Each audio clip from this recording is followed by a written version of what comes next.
बिस्मिल्लाहिर्रहमानिर्रहीम। अस्सलाम वालेकुम जी, मैं हूं जकी अब्बास।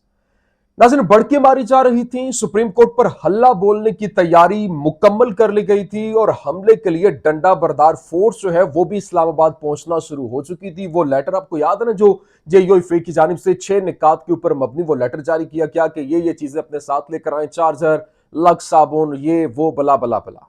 लेकिन अब हुआ क्या है? धरना शुरू होने से 8 घंटे पहले मौलाना फजल रहमान के साथ बड़ा हाथ हो गया है, बड़ा धोखा हो गया है। वो कहते हैं कि अपने ही गिराते हैं नशेमन पे बिजलियां।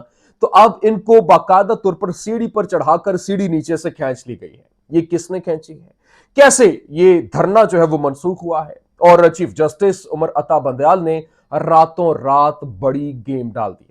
ये क्या प्रोसेस है, ये क्या गेम है सारी की सारी, ये बड़ी अहम है। क्योंकि इस वक्त जिस तरीके से मौलाना फजल रहमान जो ये चाह रहे थे कि एक तरफ आज जब सुप्रीम कोर्ट वहां पर तौहीन अदालत की कार्रवाई शुरू कर रहा होगा, तो दूसरी तरफ ये हमला कर दिया जाएगा और प्रश टैक्टिक के तौर पर ये इस्तेमाल करते हुए वहां पर एहतजाज, धरना और बला बला बला, पता नहीं क्या कुछ करने का इनका प्लान था। लेकिन ये सारा कुछ मलियामेट हो गया है। कैसे, ये आपको बताना है। जबकि उसके साथ साथ अब जो पीडीएम में एक बड़ा फड्डा हो गया है और यहां पर आर्मी चीफ आज रात क्या करेंगे, क्योंकि इसको लेकर हुकूमत की छुट्टी के वक्त का जो है वो तयन हो चुका है और हुकूमत की छुट्टी का वक्त आ गया है। जबकि जजेस अदालत नहीं लगा सकेंगे, खुफिया मुलाकातें और मंसूबे सामने आए, लेकिन तमाम बेसूद।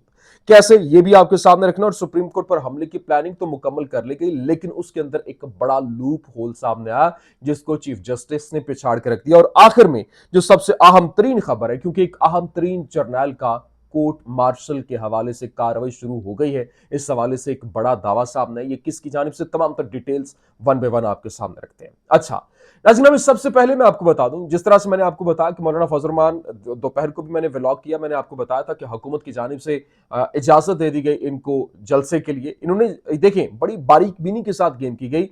इन्होंने कहा कि ये जो धरने के लिए इजाजत विफाकी हुकूमत से मांगी, विफाकी हुकूमत पीपल्स पार्टी ये कह चुकी है कि वो कोई भी एमएनए, कोई भी एमपीए बराह रास्त इस धरने के अंदर शामिल नहीं होगा। वो बाकायदा तौर पर इनसे अलहदगी मौलाना फजल रहमान से कर चुके हैं। अब मौलाना फजल रहमान पहले भी नून लीग के साथ रहते हुए उसके साथ हाथ हो चुका है। अब एक बार फिर से नून लीग ने, हुकूमत ने मौलाना फजल रहमान को धोखा दे दिया है। दो वज़रा की जानिब से, एक तो वज़ीर ख़जाना इसहाक डार और दूसरे वज़ीर दाखिला जो हैं वो यहाँ पर बाकायदा तौर पर मौलाना फजल रहमान साहब से मिले। और मिलने के बाद उन्होंने वहाँ पर उनको कहा कि ये जो धरना है, हम इसको धरने के अंदर नहीं लेके जाते और रेड जोन के अंदर, सुप्रीम कोर्ट के, जाहिर सी बात है जो सुप्रीम कोर्ट है या फिर जो रेड जोन का एरिया है वो जो इस हुकूमत के अंडर नहीं आता, वो आता है रियासत पाकिस्तान के अंडर, वो फौज के अंडर आता है। अब वहां पर जाहिर है अगर ये धरना होता है, पहले जिस तरीके से इस्लामाबाद पुलिस जो है वो इस वक्त कानून की अलंबरदार बनी हुई है और चैंपियन बनी हुई है, अगर वहां पर ये धरना देते हैं तो इसका मतलब है डायरेक्ट जो है वो इस्लामाबाद पुलिस के ऊपर ये आएगा कि ये इस्लामाबाद पुलिस की छत्र छाया में ये सारी का सारा जो है वो प्लान किया गया और ये हमला जो है वो उनकी छत्र छाया में हुआ। तो वो इससे उनको शटअप कॉल बाकायदा तौर पर दे दी गई कि आप ऐसा नहीं करेंगे। और जिसके बाद अब ये मौलाना फजल रहमान और मौलाना फजल रहमान के साथ जो इसहाक डार और राना सनाउल्लाह साहब ने मुलाकातें की और मुलाकात करके उनको ये कहा कि आप धरना नहीं देंगे। मतलब ये धरने की तैयारी मुकम्मल करके आए थे। यहां तक कि उन्होंने पॉइंट्स जारी कर दिए कि हम ये, हमारे मुल्क को ये किया क्या, वो किया क्या, बला बला बला, हम आपके साथ हर वक्त हर तरह से साथ देने के लिए तैयार हैं। तो अब उनको धरना, जो एक पूरी की पूरी तैयारी की गई थी, वो एक पूरी सीढ़ी के ऊपर चढ़ाकर नीचे से सीढ़ी खींच ली गई है और मौलाना साहब को धड़ाम से नीचे गिरा दिया गया है।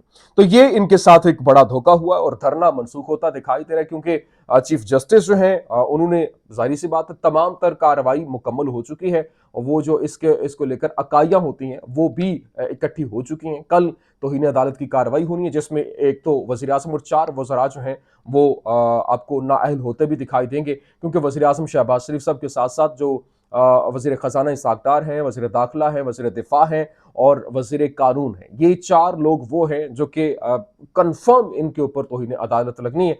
आज बेशक खुर्रम दस्तगीर साहब ये कह रहे थे कि हम जो है वो तौहीन अदालत की कार्रवाई को नहीं मानेंगे और पार्लियामेंट इसको इसके सामने रेजिस्ट करेगी, तो कानूनी तौर पर पार्लियामेंट के ऊपर भी ये फैसला जो है वो बाइंडिंग होता है और सुप्रीम कोर्ट जो फैसला देगी वो हतमी है, इसके ऊपर वो रेजिस्ट नहीं कर सकते। तो यहां पर एक बड़ी गेम इनके साथ हो गई है। अब मैं जो आपको बताने जा रहा हूं एक अहम तरीन जर्नल का जो मार्शल लॉ के हवाले सॉरी कोर्ट मार्शल के हवाले से खबर जो है वो सामने आ रही है और ये दावा किया जा रहा है बेसिकली पाकिस्तान मुस्लिम लीग नून के 2 बड़े जय्यद सहाफ़ी जो आजकल उनके बड़े क्लोज माने जाते हैं, एक तो इमरान शफकत है और दूसरे जो हैं वो उमर चीमा है। उनकी जानिब से दावा किया गया है और बिलखुसूस कोर कमांडर लाहौर जो हैं और जो सज्जाद गनी उनको लेकर ये कहा जा रहा है कि उनकी कोर्ट मार्शल की खबरें जो है वो सामने आ रही हैं और ये उनकी जानिब से क्लेम किया जा रहा है कि वो अवाम को कंट्रोल करने में नाकाम रहे। तो इस हवाले से असल में यहाँ पर 2 तरह के पर्सपेक्टिव है। एक तरह दोनों पर्सपेक्टिव मैं आपके सामने रख देता हूँ क्योंकि एक पर्सपेक्टिव तो ये है कि जो कोर कमांडर लाहौर थे जब हल्ला बोला गया तो उन्होंने वहां से वो आगे से डिफेंड नहीं कर पाए। एक तो ये खबर दी जा रही है और एक ये कहा जा रहा है कि उन्होंने वो अवाम के सामने रेजिस्ट करने से और उनको उनके ऊपर डायरेक्ट अटैक करने से, उनको स्टॉप करने से, फायर करने से, हमला करने से इनकार कर दिया कि वो उनके ऊपर डायरेक्ट हमला नहीं करेंगे, गोलियां नहीं चलाएंगे। तो ये एक तरफ उनको हीरो बनाकर पेश किया जा रहा है तो दूसरी तरफ विलन बनाकर पेश करने की कोशिश की जा रही है। अब ये दोनों पर्सपेक्टिव है। एक तरफ तो ये कहा जा रहा है कि जो कोर कमांडर हाउस है वहां पर जब ये जो हमला हुआ तो उन्होंने उनको रोका क्यों नहीं और इस वजह से उनके खिलाफ ये कार्रवाई हो रही है।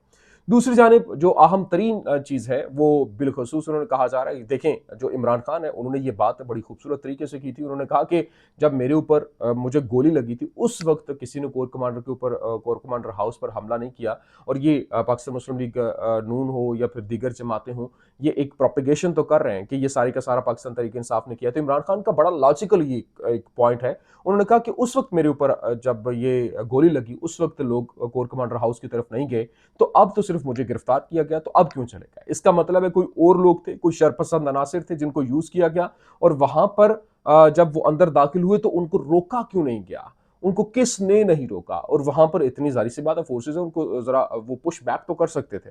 तो ये इस हवाले से इंक्वायरी का मुतालबा भी किया जा रहा है। तो अब दूसरी जानिब जो उनकी जो कोर कमांडर है उनकी किसी अजीज जो खातून है उनकी जो ऑडियो है वो भी सामने आ रही है, वो भी इस वक्त बड़ी पब्लिक हुई पड़ी है कि वो उन्होंने इनकार कर दिया था जो अवाम के सामने खड़ा होने से और उनके ऊपर अटैक करने से।